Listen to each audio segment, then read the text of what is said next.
Hello, everybody, and welcome to another Sphera Live event. Today, I have the pleasure of being joined by Alexandra-Anna Pannic from Metropole and Benjamin Wolf, who is also at Metropole. Benjamin is the managing editor, unless I'm mistaken, and Alexandra-Anna is a video journalist who is also working on the Sphera project, producing one video per week on a variety of all the themes that we have at Sphera. So today today we're here to talk about one of your most recent video, I believe, which is about immigrants' voting rights in Austria, in which you interviewed 3 young people and asking them how they're feeling about it and the fact that unfortunately they are not able to vote despite having spent quite a lot of time in Austria. So we're going to begin by watching the video, and then we're going to come back in with a few questions for both of you and a discussion.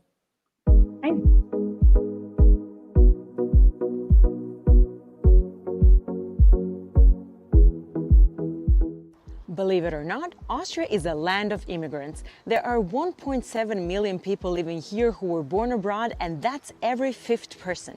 And if we look at Vienna, nearly half of the city's population has migration background, meaning some people born abroad and some are foreign citizens.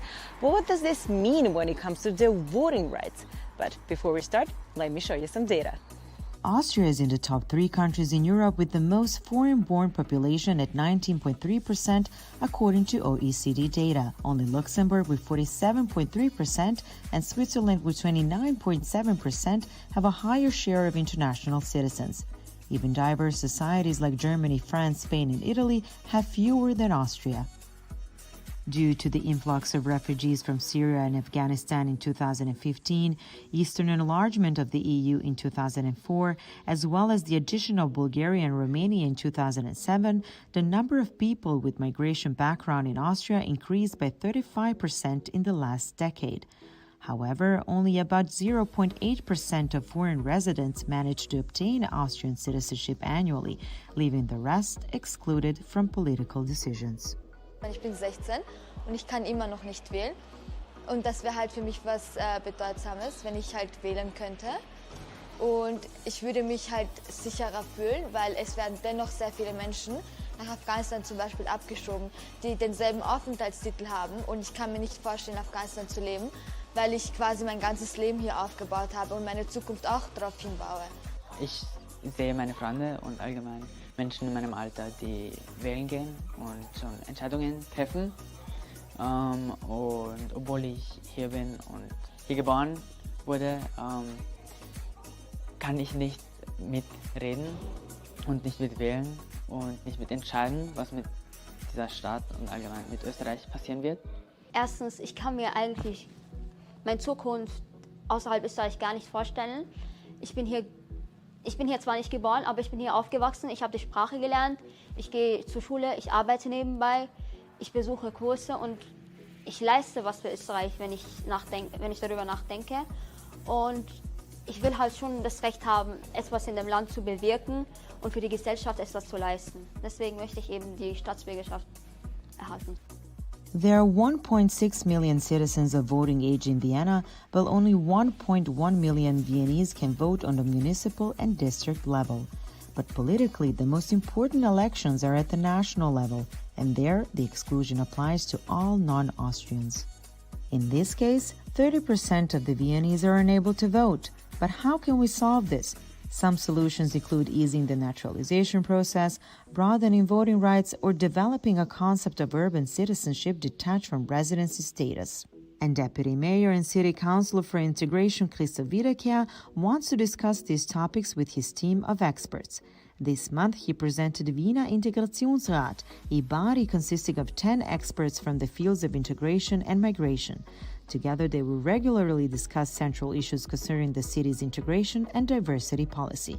In this way, Vienna is taking steps to make sure that everyone is included and gets a say in how their country is run.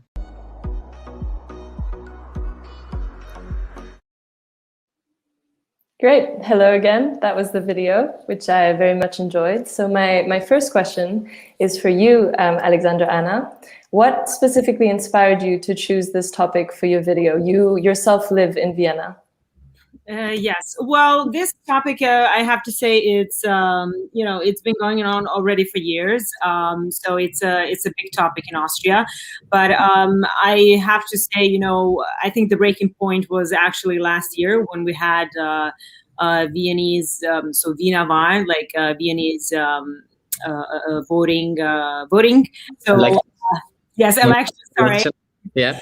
Yeah, so where this whole discussion spiked up again, as you have seen in the video, the numbers are pretty high, and we have more and more people who are, coming to Austria, and people who are actually also born in Austria and are having a little bit of hard time to get the citizenship in order to obtain the voting rights.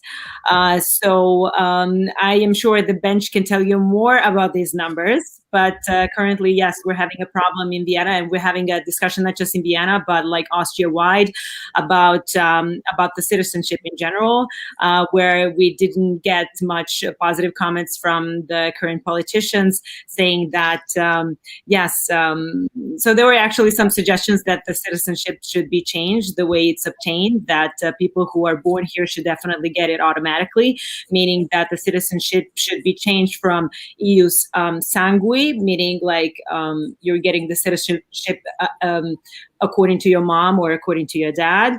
It should be changed to like EU soli, meaning if you're born there, you get the citizenship automatically. But that's a big discussion spiked up, and that's I don't see it changing anytime soon. But as it's always good to have these kind of discussions, and like the people express their concerns about certain things, because this is something that it's not going to change. More people are going to come, and we're definitely going to see the rising numbers in people who are already here, who are born, and who are having the troubles in obtaining the citizenship. Mm-hmm. And one thing that I particularly loved about your video and the way that you framed the issue was that you gave the voice to young people who are directly affected by these kinds of rules and regulations that are stopping people from voting.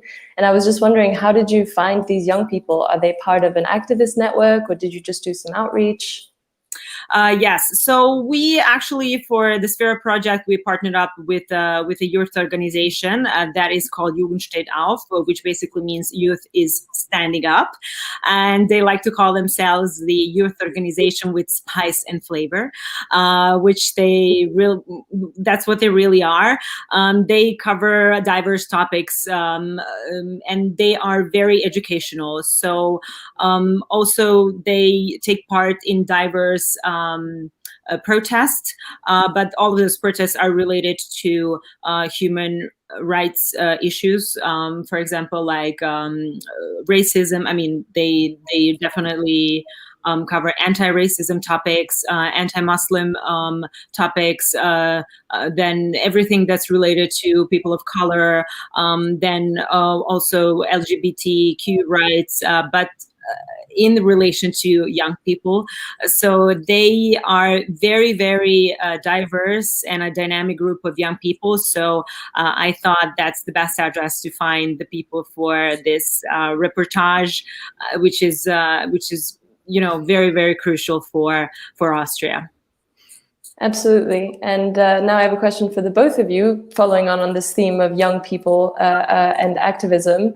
Are there generally many young people fighting for these voting rights and the other social issues you've just mentioned in Vienna and in Austria? Is that something that you can see kind of with Gen Z being quite a politically active generation? Do you see that fitting as well into Austrian and Viennese society? It's an interesting question, if I may say something. I think what you see with Gen Z is that they've become more outspoken about these things when they're active on social media. So they really say that, and they kind of also, I think Alexandra-Anna picked three great people who made very valid and good arguments. Why would they not be, have the citizenship and be allowed to vote? They live here, they contribute, they do all these things, So I think they're more willing to speak out like that. I don't necessarily see like this, that this is like the core topic and like, I don't know, 10,000 of views like mobilizing to get this changed. that not, but I think there are many pockets, and it's becoming more of a thing. It is also a lot of the issues have built up over a longer time, and I think this debate that Alexandra-Anna mentioned is really that people start to talk about it and realize, okay, there is something going on. And young people, for them, I think it's very kind of, they don't even understand it, why they don't have it, but then they kind of get into it, what's behind it, and then they speak out and say, hey, that's not right. And I think that's great. And then social media plays quite a big role in that, in lending people a voice. For young people, definitely. For young people, I think definitely that's their main source of information, definitely social media. And they're definitely more focused on education and activism. So, and they always focus on, specific topics. But I think older generations, like millennials and then older people, they're very much interested in human rights topics and, like political debates in general, especially in Austria. So people care about these things. And I think in Austria, every generation is involved on its own level in this kind of topics. But if I may add something here, because that's interesting, I think in recent, Alexandra-Anna mentioned this debate. It was kicked off by the SPÖ, which is in opposition, and the government then was against it. And this is something that played very much on TV and in newspapers. And for me, it was interesting to watch how different the debate there is, where you really focus on like, oh no, we cannot let this happen, and then others are like, oh, you're so racist to say that. And so while on social media and among the younger, this is duh, of course we need to change that. There's such a disconnect between you watch the TV and you're like, what the fuck? A little bit. But I think it's also, by speaking out and by making videos like this, when we're trying to bring it together and show, hey, there is a willingness to move, to shake things up, and this is the process. It's getting started, hopefully. Mm-hmm. And I think it therefore makes sense that on a generational level, there might already be a duh factor where you're like, this is obvious. Now we have to focus on the solutions. We're no longer debating whether or not it's even something that is real, per se. Exactly. Yes. Yes, what I liked in the video is actually, I interviewed 3 people, and one girl was originally from Yemen, the other one was from Afghanistan, and if I'm not mistaken, one of them still has a refugee status. So she encounters completely different problems in her everyday life than as to a young boy who is from Romania. So he's an EU citizen. So he has other kind of problems. But what I found actually interesting in the video, he also says that, he sees that his friends, because he's 16, they're already voting. They have a voting right, and they talk about serious stuff and topics. And so he doesn't have a right to vote, not on the national level. And as I already introduced in the video, voting on the national level are the most important elections Yeah, and may I just say, this one girl, I don't know her name now, but who says, oh yeah, she's with Afghanistan, and she has friends who are being deported after living for ages there. This is just oh my God, I watched this and I'm like, this is so terrible. Imagine growing up in this country, being Austrian through and through, yes, you've got the background roots, whatever, sure. And then you have friends and you kind of know, oh, maybe it will happen. This is just terrible. And it's also from a democratic point of view really terrible, because you want them to become engaged and involved and kind of committed to your country, to your democracy and so on. And what are you communicating by saying, oh, I don't know, we let you in limbo for decades? This is just but I'm really happy that they spoke out so openly about this, and they were not afraid of saying, hey, come on, we want to change that. Yeah, I think that's very powerful, and that's part of what's great to give people a voice in that sense, and to make sure that the opinions that we're sharing are the opinions of the people that are the most affected. Yeah. But this brings up a very good point. In the video, a lot of facts, love it, lots of data, big fan. But one fact that was particularly striking to me was towards the end of the video when you say, Anna, that only 0.8% of foreign residents manage to obtain the citizenship annually. And my question for you is, why exactly is this last fact a problem? What kinds of uncertainties do people without citizenship face besides the voting issue? Well, it's in general, like the requirements for just obtaining the citizenship are very high. You know, it's very demanding. So you need to be a certain, you need to be at least, for now it's like 10 years. So at least you need to be for 10 years here. But it's not just enough that you're here. You also need to work, and that's also not enough. You need to work at least for, if I'm not mistaken, at least 3 years, but in a row. So you can't, you know, be fired or anything.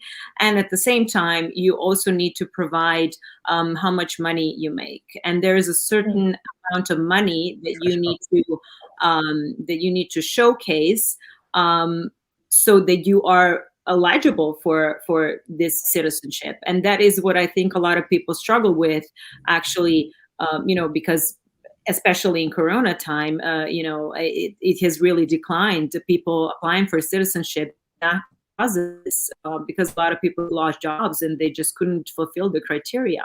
And that is how people end up, you know, not even having a citizenship after like 20, even living here for 20 years. There was actually a couple of months ago a girl who was 25 years old. I can't recall her name, but she has a, you know, Yugoslavian descent. She was born and raised in Austria, in Vienna.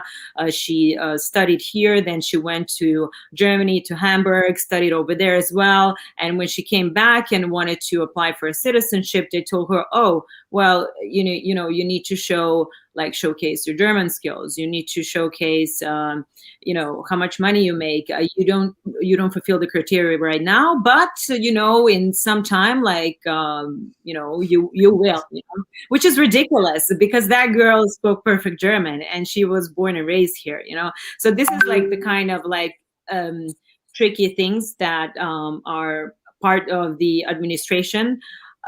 You know, it's a lack of like, yeah, just letting people, you know, to be part of the society. And I personally think if you have the citizenship, then, you know, you feel like you're recognized, like you're really part of the society. You know, it's definitely, one thing is, yes, it's definitely about voting, but it's also like just feeling secure and just feeling the sense of belonging.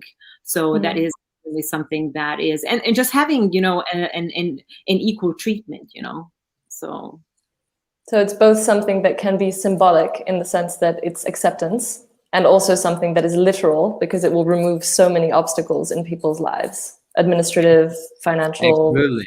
I think we've also seen it in the, like, now in the Corona crisis, where suddenly borders were closed again, and so much was dependent on where you could travel and so on your citizenship or your residency, and it was all kind of intermingled. It was really complicated, and suddenly people realized again, oh my, like, I've been living there, but maybe I cannot do certain things, or I don't have a right to get this free test at the testing site because of, I mean, Vienna's done that pretty well, but other federal states have done it differently.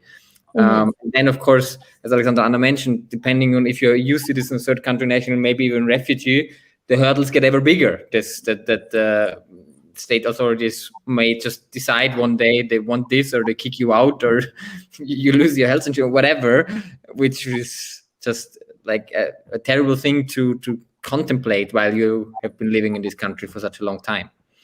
And there's also a big gap then between what someone else might experience just because everything fell into place for them and they were born with citizenship and they never even have to consider these things.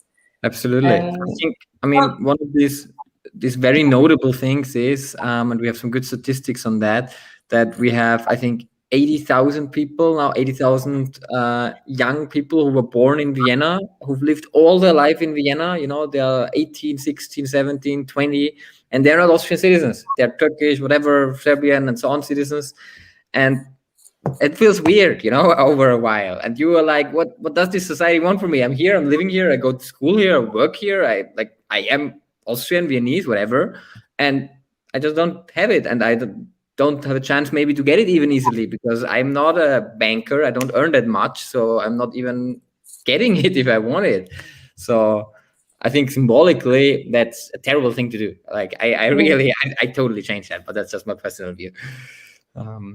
Yes, and actually, our Prime Minister, Sebastian Kurz, he also said that actually the citizenship in this way would actually be devaluated if they would actually open up and change the way the citizenship which is really ridiculous because a lot of people already have the citizenship and who also have the migration background. What does that mean?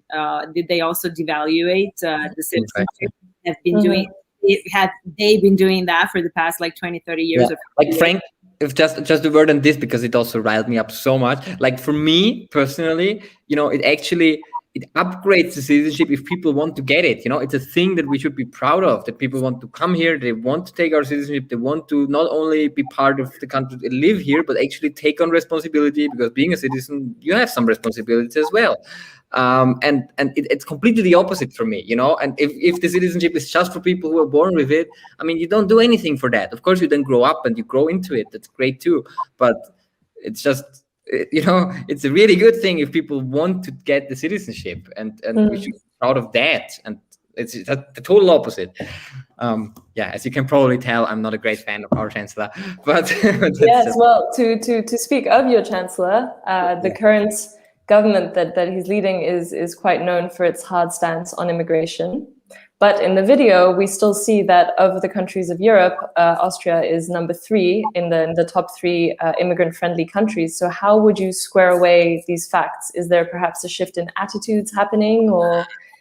That's actually a really interesting topic, because I think also a lot of media abroad often gets that wrong, because they have this story, Austria is so kind of xenophobic, and I don't know, no Ausländer, no immigrants, which is not true. There's a big disconnect between what's happening on the ground, that a lot of people from a lot of regions come here, I believe work and live really well together, particularly in Vienna, but also elsewhere. Not always. There's racism, xenophobia. There are like crazy authorities, MA35, oh my God, in Vienna. But overall, it works well, and that's why also people come here. And overall, also businesses hire people. It's not always that easy, but it works. But then there's this very strong political discussion where it's like, oh no, we cannot kind of acknowledge that we're an immigrant nation, or only a little, or if we do, then it must be like super hard, and kind of only those that have been here for 10, 15, 20 years and earn so much. And, God forbid we would kind of be proud of that and make it, the Canadian or whatever way, and say, yes, that's what we want, that's good, and we grow. And like this cannot happen. As for some parties, maybe a little more, but overall in the political debate, it's this sense, no. And especially, it's particularly interesting for on the topic of refugees, where Austria is consistently like the country which takes the most refugees per capita, like per 100 or 1,000 people. Like it always takes more than France, much more than the UK, more than Spain, more than Italy even. But it's not seen like that, because our politicians like to portray this and make also terrible suggestions and terrible proposals from time to time, obviously. Yeah. So it's a weird situation where I feel a lot of things are done right on the ground, and then the politicians just kind of destroy it with their terrible rhetoric and ideas and way of presenting it. And yeah. Pity. I don't know what Alexandra-Anna thinks about that, but this is how I often feel about it. I definitely perceive it like that. I think that Austria has many positive, things to offer, and is doing very, very, like you said, very positive things on the ground. But and that's what I also encounter in my every day-to-day life, when discussions with the people that I encounter on the street, or just everyday people who are doing regular jobs. They are not really racist or xenophobic, or whatever kind of definition we want to whatever kind of definition we want to use or label Austrian people in general. But the thing is, I really think that the current government and just the current atmosphere we are in, it's definitely moving more towards nationalistic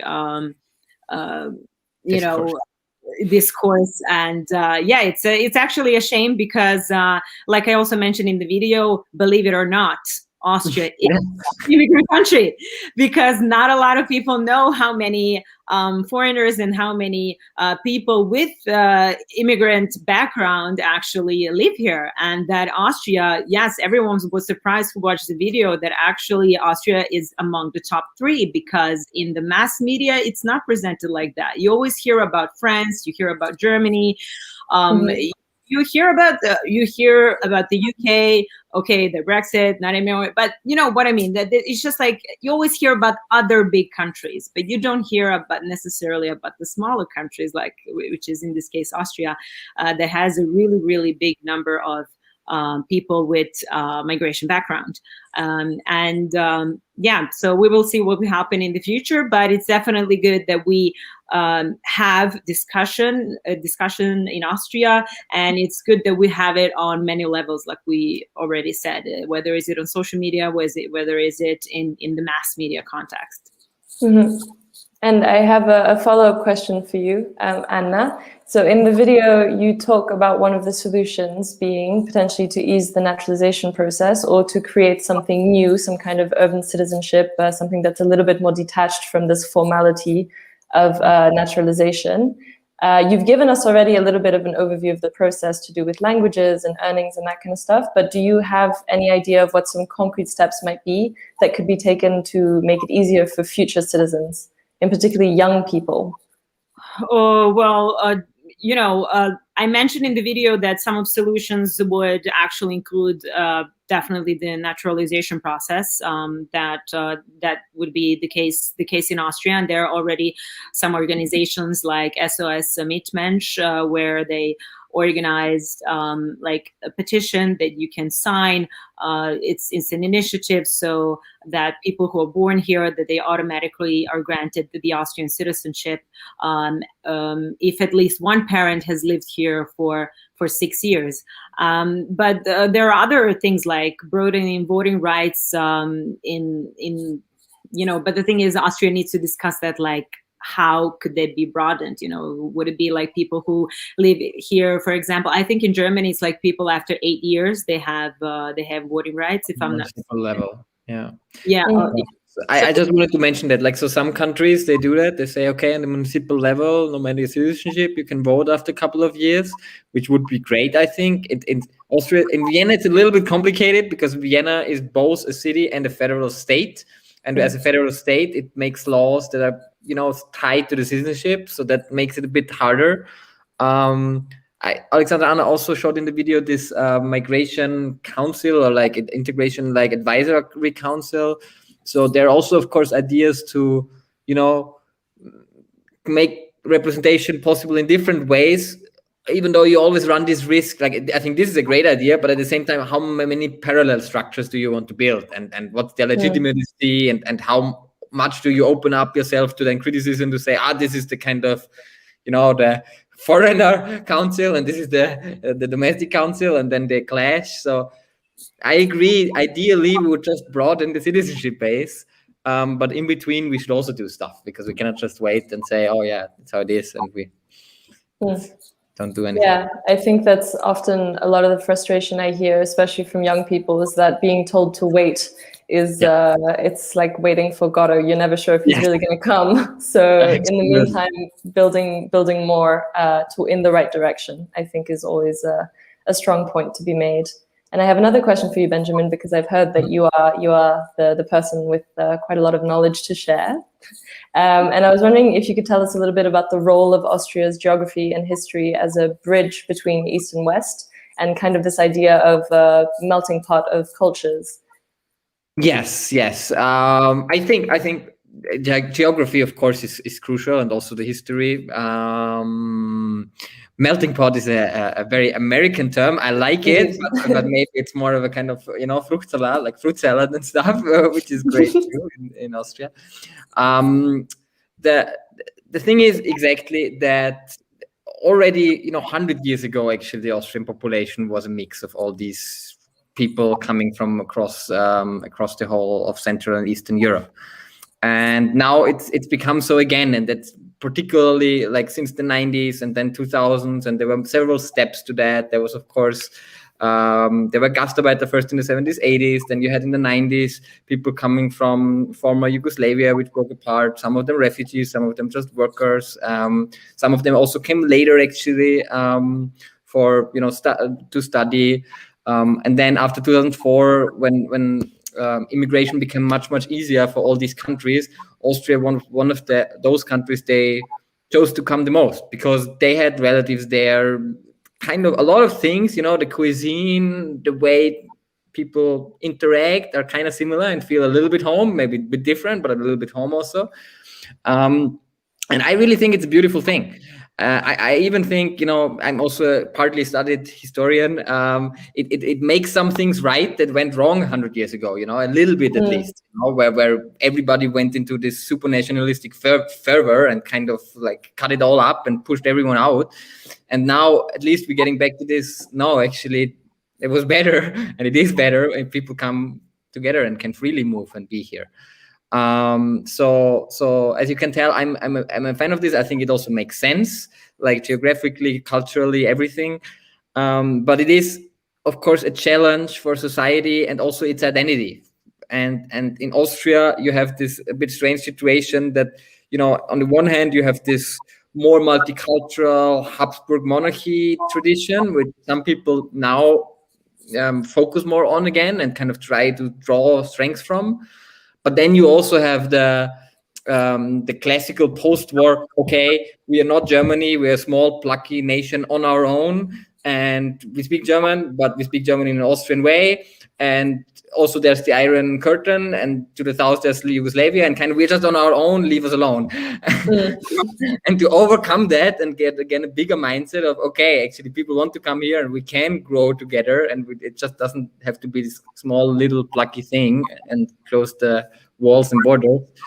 That's a big change in mindset. And for some people they're further with that. Some have more troubles. And you hear them sometimes on international news, unfortunately. Yeah. Yes, this I've definitely seen a lot of. But I think it's also part of what we were saying earlier about certain voices being platformed, especially if they're going to create a bit more talk and a bit more dissent. And that doesn't necessarily represent the average person's opinion, although even within the average population, you will get every single possible opinion ever.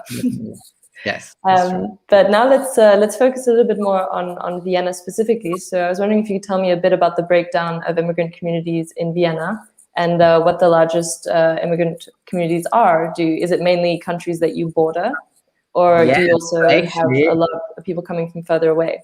I'm going to do a small plug here of a cool project we're doing. It's called Home is where the Herz is. And Herz means heart in German. Heart, exactly. Herz means heart. If you go to, either you Google it or you go to metropole.at/Herz, like HERZ, you see some nice statistics there. And what we did in that project is that we said that the 10 largest immigrant communities in Vienna, or communities with roots abroad, we said, also parents and so on, we wanted to give them a voice. Specifically, they made print productions, they do on social media, and the project has been running for a bit over a year now. Actually, Alexandra-Anna, for the Serbian community of Vienna, took part in this. I was the publication lead. So I can tell you from that, the biggest communities with roots abroad are, first of all, Serbians with Serbian roots abroad. It's Vienna is one of the biggest, Serbian cities outside of Serbia, you could say.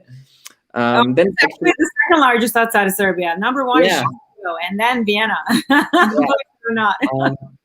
Then people with roots in Germany, people with roots in Turkey. So to give you the percentages, it's 30% of people of Vienna have. Oh yeah, these are the issues. Yeah, so 30% of people who live in Vienna have what we call migration background, have roots abroad. So either they themselves or their parents were born abroad, and so 4% of these Viennese have the Serbian roots, 2.5% have German roots, 2.4% Turkish roots, 2.3% Polish roots, 1.8% Romanian roots, 1.3% Hungarian roots, 1.3% Serbian roots, and then 1.2% Croatian and Bosnian and Herzegovinian roots. So you can see that all adds up to, about 15%. That's already quite a lot in big communities, but then there are also many more actually. So it's really quite a diverse bunch, and it makes up a third of just Vienna citizens. So it's a lot, you could say. And that translates to, 10,000 of people for each of these communities. Yeah, which is very, very impressive. And I really like this project. I think it's very, very valuable to give voices to these communities, especially in a city like Vienna that is just so full of life and culture and people living side by side. So another... For this project, I think it's this project is actually very, very great and was very, very much needed, because in Austria, especially in the media landscape, we don't, these people don't have the representation. There are actually only 6% of journalists with migration background, which is like ridiculous. When you compared how many people with these kind of roots live in Vienna, but not just like basically, yes, in Vienna, but also in Austria wide.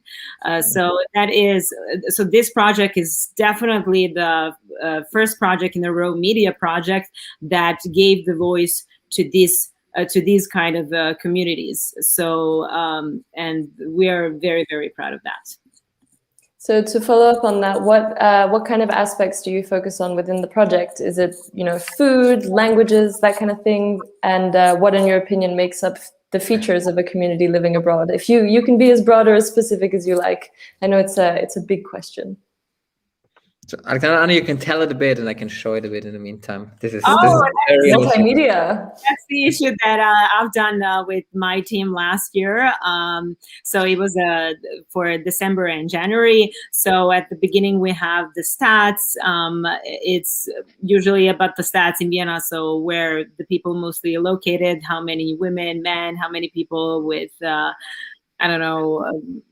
with Serbian citizenship, with Austrian citizenship, So basically, there are a lot of people. So first we start with the stats, and then we start with the history, so that people can understand better the history of a certain community. But it also, if it's linked, Serbian history is very closely tied to Habsburg monarchy. So we had a lot to write over there. Then we also presented some of prominent Serbians and scientists that people should know about. Then also a portrait of two Serbian families, because we didn't want to stereotype that there is only one type of Serbian family. So we have two different families, and they were really great for an interview. Then we have also heroes of Serbian Vienna. So people who also contribute in many ways to Austria, just to show that, people are integrated. They work in ministries, in the police, they work in hospitals, they work at the universities, they work in laboratories. So, very diverse mix of people. Then we also presented Serbian businesses, for example, like Chocolate Museum of Vienna, where two Serbians, brother and a sister, are leading the chocolate museum. And we even had a workshop over there, which was really fun. Then we also presented, of course, food, what kind of Serbian food we have in Vienna, what kind of restaurants where you can go, to eat great food. And then we also had like a cultural sector where we presented a Viennese actor, and then also pianists, singers. And then in the end, we presented also, if people would like to go to Serbia, they could visit. Everyone knows about Belgrade, but I wanted to present something else this time, which is my hometown, Novi Sad, which is closely linked to Habsburg monarchy. So that's why I decided to go with my hometown. And yes, in the end, we have like funny literal translations of Serbian sayings, which are really, really fun. Yeah, and as you can see, because you asked before about Herz, this is the project title, but we switch it out with all the words from the different languages. So this is then in Serbian, it's Homisware. Srce. Yeah. And you have it here in Arabic. I'm sorry, I cannot read it. This is the Syrian community. Yeah. I was about to ask if you know how is that one read. You have Animata, this is the Romanian one, and then you have Asivet, which is the Hungarian one, and then the Bulgarian one is also something like Srce, actually, I think, but in Cyrillic, which is also kind of cool that you have these different scripts. And yeah, that's that project. And then of course it's on social media also. We wanted to do events. We started out doing events, then we couldn't anymore. So we did online events, but we now might do some more again, and we hope to do a summer fair and stuff. So it's supposed to be as interactive as possible, of course, but you know, as much as circumstances allow. You have to adapt. But this is a really great project. I like that you go at it from many different angles in order to actually portray in a more well-rounded way an entire community of people that, you know, obviously you would need books and books and books to really capture every minute thing, but you've done a really good job of finding a lot of different angles to make sure that there's no stereotypical impression of a certain nation or a certain community that is, you know, well integrated in Viennese society. And that's the that's best really nice. way to do that is when you get the people from the communities. So these people from the communities, so that they lead the project because they know what are the stereotypes that they face every day, which doesn't often happen in other media. In Austria, like lead of the projects are Austrians. Even like if the project is, let's say, related to the Balkans, they still put someone who is,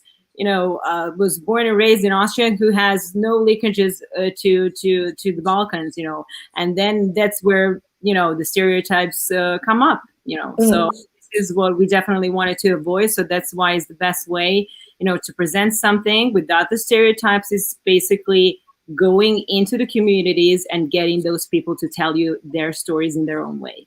Totally. And that was really that we wanted to do. That's why we hired a community lead from the communities and then said, hey, assemble your team yourself, and we help you as much as we can. And that's also sometimes not easy because there are, you know, many different ideas, and you kind of need to bring it into one magazine. And it's like, oh, we want this, and we are like, yeah, we only have so much space, and kind of we have these recommendations. But that was really important for us. That it's not us telling these stories, but it's the people themselves telling their stories. Fantastic. Well, I think we're going to wrap it up here because we are over time, which means that we've had a fantastic discussion. But thank you very much for joining me, Alexandra-Anna and Benjamin. I thank you for your thoughts and for sharing all this important information. And yeah, have a great evening and see you next time. Thank you for inviting us. Thanks. Bye. Good day. Bye-bye.